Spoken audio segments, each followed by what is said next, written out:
டேய், நான் உங்களுக்கு என்னடா பாவம் செஞ்சேன்? இப்படி ஒரு டிஸ்கோ கடையை ஆரம்பிச்சு என் கடையை போட்டி கடையா மாத்திட்டீங்களடா.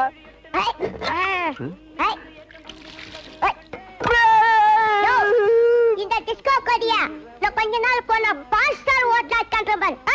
நம்ம பொண்டாட்டில வர கவனிடா. ஏய், பிளட் ரிலேஷனை பத்தி உங்களுக்கு என்னடா தெரிய போகுது? ராமசாமி முதலோட அண்ணன் மகன் பொன்னுராஜ், என் தம்பி ஜீவா. இதை நான் ஆண்டவனே வந்தாலும் மாற்ற முடியாது.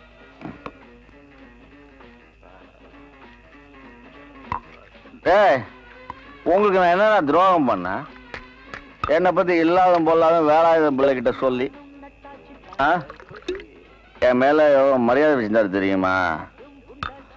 எல்லாத்தையும் கெடுத்துட்டீங்களேடா.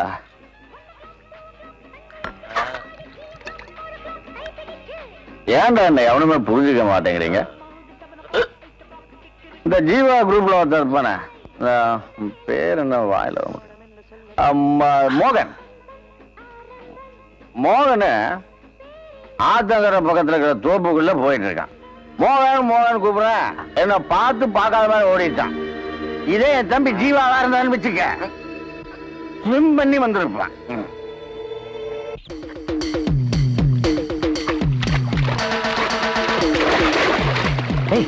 என்னாச்சுடா?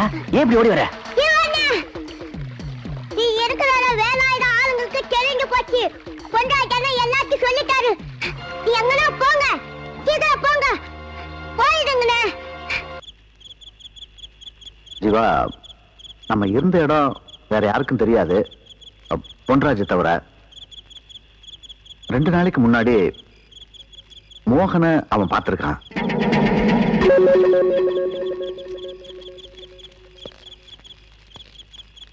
ஐயாவோட சாவுக்கு காரணமா இருந்தவங்களோட உப்பை தின்னுகிட்டு இருக்கவன் உனக்கு எப்படி அண்ணனா இருக்க முடியும்?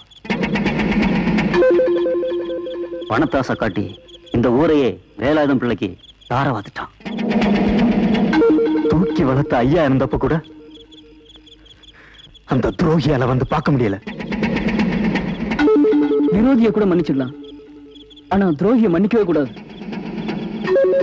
கண்ணை குத்திக்கிட்டே இருந்ததுன்னா அது நம்ம விரலா இருந்தா கூட வெட்டி எரிஞ்சிட வேண்டியதான். ஜீவா, இப்ப என்னதான் செய்யணும்னு சொல்றீங்க? பொன்ராஜ் இருக்கிறத விட இல்லாம போறதே நல்லது. வேண்டாம், அப்படிப்பட்டவன் உயிரோட இருக்க வேண்டாம். வேணாம் ஜீவா, இந்த முறை நீ வர வேணாம். நாங்களே போயிட்டு வரோம்.